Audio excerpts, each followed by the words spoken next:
थोड़ा सा energy low हो रहा है, सो थोड़े जयकारे हो जाए। भारत माता की नहीं, वो सामने जो हमारी महिला शक्ति है वहां से तो आवाज ही नहीं आई है। भारत माता की। इस तरफ से हम हाफ स्प्लिट करते हैं, ये वाले से इस तरफ वाले और इधर वाले। पहले लेफ्ट, ये जो मेरे लेफ्ट में बैठे हैं ये बोलेंगे भारत माता की, भारत माता की। ये जीत रहे हैं अभी भी।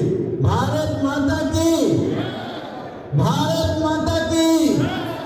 वंदे वंदे वंदे।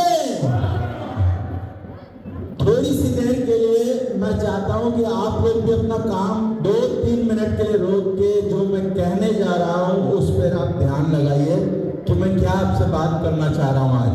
तो थोड़ा सा शांत हो जाइए। यहाँ पर जो लोग खड़े हैं ये थोड़ा सा बैठ जाएं, इस तरफ से भी, इधर से भी जो लोग खड़े हैं प्लीज बैठ जाइए, आराम से बैठ जाइए, तभी आप बात सुन पाएंगे, नहीं तो कुछ समझ में नहीं आएगा। भारत माता की। 1901 में उत्तर प्रदेश, भारत के एक राज्य है उत्तर प्रदेश से एक 4 साल का बच्चा प्रस्थान करता है कहां के लिए? Trinidad and Tobago, south America के पास में एक आइलैंड है, वहां पर ये बच्चा जाता है अपने माँ बाप के साथ। खुद मर्जी से नहीं जाया जाता। He became a laborer in a sugarcane industry in Trinidad and Tobago, taken by colonial rule that time. माँ बाप ने ऐसे संस्कार दिए वहां पर घर में, because there was no education available for the Indian knowledge system for Sanatan Dharma in Trinidad and Tobago. It was not allowed. माँ बाप ने ऐसे संस्कार दिए कि उस बच्चे ने 1930 में 26 साल की उम्र में अपने घर को मंदिर बना दिया, भगवान शिव का मंदिर खोल दिया। जब उसने शिव का मंदिर बनाया, लोग आने लगे तो बात फैली, कॉलोनियल माइंडसेट को पता चला कि यहाँ पर मंदिर बना है, आके बैन लगा दिया उस मंदिर पे, मंदिर को तोड़ दिया गया। 5 साल विदिन 5 इयर्स ये सब हो गया और उसके बाद उसको जेल में डाल दिया गया। 14 डेज की जेल हुई, 100 पाउंड का जुर्माना हुआ और वो बच्चा जब छूट के वापस आया तो उसने बोला क्या किया जाए, सनातन धर्म की लॉ यहाँ पर चल नहीं सकती, यहाँ पर अलाउड ही नहीं है, तो हम क्या करें? सोचता रहा। अगले 10 साल तक उसने दिमाग लगाया। एक दिन साइकिल पकड़ी, साइकिल के पीछे 2 बाल्टियां लटकाई, उसमें रेत और कंकड़ भरे और समुद्र में रेत और कंकड़ डालने लगा। लोग बोले ये कैसा पागल है, समुद्र इतना बड़ा, इसमें रेत और कंकड़ डाल रहा है, इससे क्या होगा? करता रहा। 1 दिन, 2 दिन, 1 महीना, 2 महीना, 1 साल, 2 साल, कई साल तक उसने अपनी साइकिल से रेत और कंकड़ डालते रहा। समुद्र के बीच में टापू, आइलैंड उभर के आ गया, वहां पर उसने भगवान शिव का मंदिर बना दिया। कॉलोनियल माइंडसेट उस लैंड को ले नहीं पाया क्योंकि रूल था जमीन पे, उसने सी से रिक्लेम कर दी जमीन। जब एक हिंदू अपनी जिजीविका पे आता है, अपने करने पे आता है, तो इम्पॉसिबल को भी पॉसिबल कर देता है। उसका प्रयास ये हुआ कि उसी ट्रिनिडाड और टोबैगो के छोटे से आइलैंड में वहां से सनातन धर्म की लॉ जगने लगी। बड़ा से सरकत महाराज एक और इंडस्ट्रीज पैदा हुआ। 13 साल की उम्र में उसके पिताजी को भगवत गीता पढ़ते हुए हत्या कर दी गई और उसके ठीक कुछ समय बाद उसके चाचा जी को मार दिया गया। उसने हिम्मत नहीं हारी, 19 इयर्स में रेसलिंग शुरू करी, फिर रेत निकालने का बिजनेस शुरू किया, एम्पायर खड़ा किया और सबसे पहले 1952 में उसने स्कूल बनाने शुरू किए। तो लोग बोले तुम ये काऊ शेड स्कूल्स में बच्चों को पढ़ाओगे? तो उसने बोला तुम्हारे स्कूलों में पढ़ने से बेटर है कि मेरे बच्चे काऊ शेड स्कूल में पढ़े। 10 साल में 31 स्कूल बनाए उसने ट्रिनिडाड और टोबैगो की धरती में। 31 स्कूल से निकले हुए पॉलिटिशियन, लीडर, इंजीनियर्स, डॉक्टर्स आज वही जो स्टोरी मैं आपको सुना रहा हूँ, एक यूट्यूबर ने मुझे बताई जो कि सनातनी है, इंडियन नॉलेज सिस्टम को फॉलो करता है। आज उसने एक आर्मी खड़ी कर दी है। आज अगर आप उस तरफ की डायरेक्शन में यूरोप को क्रॉस करें तो ट्रिनिडाड और टोबैगो का एक ऐसा आइलैंड नजर आता है जहां पर सनातन धर्म की, भारतीय सिविलाइजेशन की लॉ इतनी तेजी से चल रही है। हम जो यहाँ पर बैठे हुए हैं, फर्स्ट जनरेशन के एनआरआई यहाँ पर बैठे हुए हैं। अब इस स्टोरी से मैं आपको 4 मैसेज देता हूँ, ध्यान से सुनिएगा। 4 मैसेज क्या है? पहला मैसेज है उन बिजनेस लीडर्स के लिए, बिजनेस लीडर्स के लिए कि पहले स्कूल बनाओ, मंदिर बनाओ, कम्युनिटी हॉल बनाओ, रोल मॉडलिंग करो। हमारे कुमार भाई ने, आप देख लो, विश्वजीत कुमार भाई ने अपने घर को मंदिर बना दिया। आज उस मंदिर में 10,000 से ज्यादा नॉर्थ डब्लिन की पॉपुलेशन आती है। सैकड़ों बच्चे वहां पर सनातन धर्म सीख रहे हैं। पैसा आदमी का कद कम बढ़ा पाया, पैसा आदमी का कद कम बढ़ा पाया है। दुनिया ने अमीरों के नहीं, फकीरों के आगे सर झुकाया है। और आयरलैंड ने जब अपना 10th हॉलीडे डिक्लेयर किया तो किसके नाम पे रखा? Saint Brigid's Day. किसी इंडस्ट्रीज के नाम पे नहीं रखा, जिसके पास कुछ नहीं था, एक संत के नाम पर रखा। तो सारे बिजनेस लीडर्स के लिए मैसेज है कि अपना बिजनेस भी करो, लेकिन मंदिर बनाओ, अपने धर्मशाला बनाओ, कम्युनिटी स्कूल्स बनाओ, बच्चों को आगे बढ़ाना। दूसरा मैसेज है उन पेरेंट्स के लिए जो यहाँ पर आए हैं, अपने 10 मित्रों को जाकर आज के बात बताना, अपने फ्रेंड्स को, कि तुम्हारे पास केवल 15 साल हैं, जैसे प्यूबर्टी आई बच्चे की, लड़की की, लड़के की, सारा क्वेश्चन मार्क लग जाता है। तुम उसको एक शब्द नहीं सिखा सकते। सबसे पहले वो बोलेगा तिलक क्यों लगाते हैं, हाथ में कलावा क्यों पहनते हैं, 50 क्वेश्चन होंगे आपके पास, वो कोई क्वेश्चन का आप आंसर नहीं दे पाओगे, उसको कन्विंस नहीं कर पाओगे।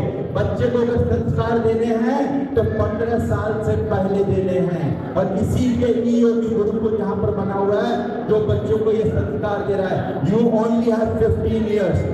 जिस बच्चे ने सावित्री सत्यवान की स्टोरी नहीं सुनी वो पति पत्नी के रिश्ते को क्या समझेगा? जिस बच्चे ने सुदामा कृष्ण की स्टोरी नहीं सुनी वो फ्रेंडशिप को क्या समझेगा? जिस बच्चे ने राजा रामचंद्र की स्टोरी नहीं सुनी वो आइडियल किंग की कैसे बात करेगा? और जिस बच्चे ने श्रवण कुमार की स्टोरी नहीं सुनी वो आपकी क्या रिस्पेक्ट करेगा?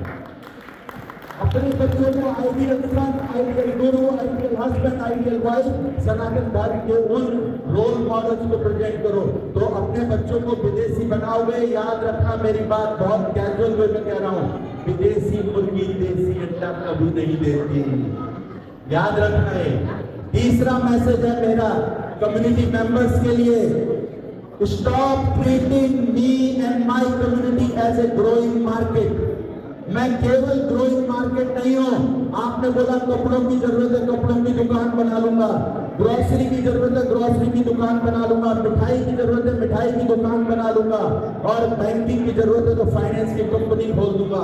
मेरे अंदर इमोशंस भी है, मैं ये सारी कम्युनिटी के बिहाफ से बोल रहा हूँ, आप ही लोगों से बोल रहा हूँ, आप ही के बिहाफ से बोल रहा हूँ। क्या बोल रहा हूँ कि मेरे सीने में भी दिल है। 5000 मील दूर मैं भारत से आया हूँ। मेरी सबसे बड़ी जरूरत है मेरे बच्चों को उनका कल्चर, उनकी सिविलाइजेशन, उनके रूट से कनेक्ट करना, उनको धार्मिक प्रवृत्ति देना। तो मेरी इस पहली जरूरत को पूरा कीजिए। मरोगे तो शमशान कौन बनाएगा तुम्हारे लिए? Who will build the शमशान? आज आप किसी शमशान में जाओ, वहां पे दिया नहीं जला सकते, तो आपकी अगर डेथ होगी तो शमशान कौन बनाएगा? हम ही बनाएंगे। और उसके अलावा स्कूल कौन बनाएगा? इस्लाम की, क्रिश्चियनिटी की, टाओइज्म की ऑलरेडी चल रही है बात, सब जगह पढ़ाया जा रहा है। सनातन धर्म को कहाँ पढ़ाया जा रहा है? उसके लिए हमने ही करना है ना। तो इसको भी आपने सोचना है कि आप बिजनेस आगे बढ़ाइए। हमें बहुत खुशी होती है हमारे बीच से कोई आगे बिजनेस लेके जा रहा है, लेकिन याद रखिए केवल बिजनेस से नहीं होगा। आप बनाते रहो रेस्टोरेंट, आप बनाते रहो ग्रोसरी शॉप, तरह तरह के बिजनेस। दिल में आपके लिए इज्जत होती है पर फर्क नहीं पड़ता। जिस दिन हिंदुओं के लिए स्कूल बनाओगे दिल में बसा दूंगा। शिवदास साधु, वो जो जिसने मंदिर बनाया था समुद्र के बीच में, और वो जो सरगन महाराज जिसने 31 स्कूल बनाए थे 10 साल में, अगर वो बनोगे तो हजारों साल तक आयरलैंड की धरती में मैं तुम्हारी गाथा गाऊंगा। याद रखना इस चीज को। और चौथा मैसेज है मेरा ईओबी गुरुकुल के मेंबर्स के लिए, ऑफिस के स्टाफ के लिए, तुमने जो अपनी जर्नी शुरू करी थी, याद रखना यूएन की बिल्डिंग में, यूनाइटेड नेशंस की बिल्डिंग में कभी जाओ, ऊपर देखो तो केबलें और तार लटकते नजर आते हैं। पूछो कि छत को क्यों नहीं फिनिश किया, बोले जिस दिन दुनिया से गरीबी, बेरोजगारी सब फिनिश हो जाएगी, हमारा काम पूरा हो जाएगा, तब तक हमारा काम पूरा नहीं माना जा सकता। ठीक इसी तरीके से अभिमान करने की जरूरत नहीं है। 207 बच्चों को पढ़ाया है। इस समय 9,800 बच्चे सनातन धर्म के कोई शिक्षा नहीं ले रहे हैं इस आयरलैंड की धरती में। 9,800। जब तक इस आयरलैंड की धरती में हर आधे घंटे में एक स्कूल नहीं बन जाता, एक गुरुकुल नहीं बन जाता, हर छात्र छात्रा को, हर स्टूडेंट को, आज आयरलैंड के अगर आप सनातनी है, हिंदुइज्म सीखना चाहते हो, आपको राइट टू एजुकेशन होना चाहिए। आपके घर के पास गुरुकुल होना चाहिए। कौन बनाएगा वो? ईओबी गुरुकुल वालों को तब तक शांत नहीं बैठना, तब तक प्रयास करते हैं जब तक हर आधे घंटे में यहाँ पर गुरुकुल नहीं बन जाता ड्राइविंग डिस्टेंस में। संकल्प लें इस चीज के लिए कि मेरे अंदर जितना सामर्थ्य है तन मन धन से सनातन धर्म के लिए समर्पित रहूंगा। आखिर में मैं ये बात आपको बता रहा हूँ कि कई लोग बोलेंगे आप बहुत एक्सट्रीम सनातन धर्म की बात करते हैं, तो let me say this with pride कि what Sanatan Dharma and Hinduism means: peace, equality, justice, integration, coexistence and non violence. This is by nature in secularism. This is by nature protecting human life. This is by nature. Last time किसी ने बंदूक की और किसी को मारा, अरे अपने अंदर प्राउड फील कीजिए उस चीज के लिए।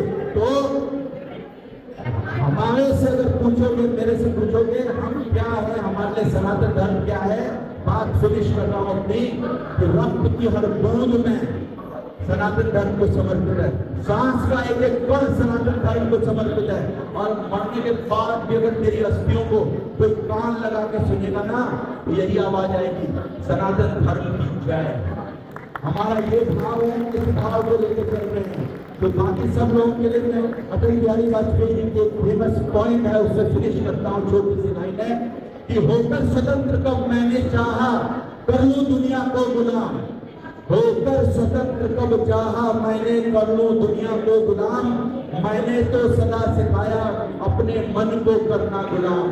गोपाल राम के नामों पर कब मैंने अत्याचार किया, कब दुनिया को हिंदू करने घर घर में नरसंहार किया। कोई बतलाए काबुल में जाकर कितनी मस्जिद तोड़ी, भूभाग नहीं संसद मानव के हृदय जीतने का है निश्चय। हिंदू तन मन हिंदू जीवन, रग रग हिंदू मेरा परिचय, रग रग हिंदू मेरा परिचय। बहुत बहुत धन्यवाद। Thank you very much.